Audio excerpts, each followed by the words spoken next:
মুস্তাফিজ কেন অবিকৃত থেকে গেল প্রথম ডাকে? খুবই সারপ্রাইজিং এই কারণে যে মুস্তাফিজুর রহমান কিন্তু গেল ৮ বছর আইপিএল এর প্রত্যেকটা আসরেই খেলেছেন। ইভেন ফর্মে না থাকা অবস্থাতেও মুস্তাফিজুর রহমানকে আইপিএলে যে কোনো দলই নিয়েছে, রাজস্থান, দিল্লি তারা নিয়েছিল।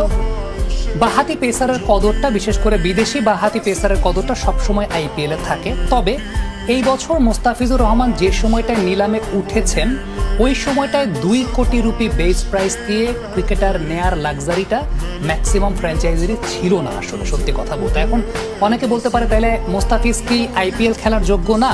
মুস্তাফিজ যদি আইপিএল খেলার যোগ্য না হতেন তাহলে মার্কুই ক্যাটাগরিতে তার বেস প্রাইসটা আইপিএল কর্তৃপক্ষ ২ কোটি রুপি নির্ধারণ করতো না।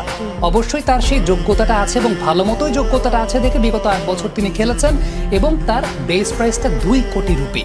প্রবলেমটা আসলে এই জায়গাটাতেই হয়েছে, সেটা হচ্ছে মুস্তাফিজ যে টাইমে নিলামে উঠেছেন ওই টাইমটাতে ২ কোটি রুপি বেস প্রাইসে কোনো প্লেয়ারকে নেয়ার মতো লাক্সারিটা ম্যাক্সিমাম ফ্র্যাঞ্চাইজির ছিল না। এবার ঝামেলাটা যেটা পেকেছে, নিলামের প্রথম দিন ম্যাক্সিমাম ফ্র্যাঞ্চাইজি আসলে টাকা শেষ করে ফেলেছে।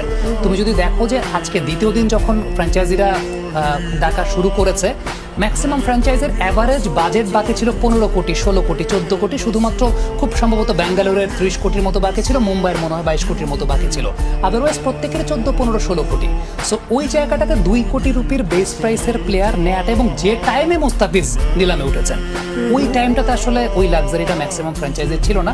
I am pretty much sure এই মুস্তাফিজের বেস প্রাইসটা যদি মুস্তাফিজ যদি আরেকটু ছোট মানের ক্রিকেটার হতেন, বেস প্রাইসটা যদি ৭০-৭৫ লাখ রুপি হতো কিংবা আরও কম হতো, আমার মনে হয় যে হয়তো বা তিনি পেতে পারতেন। বাট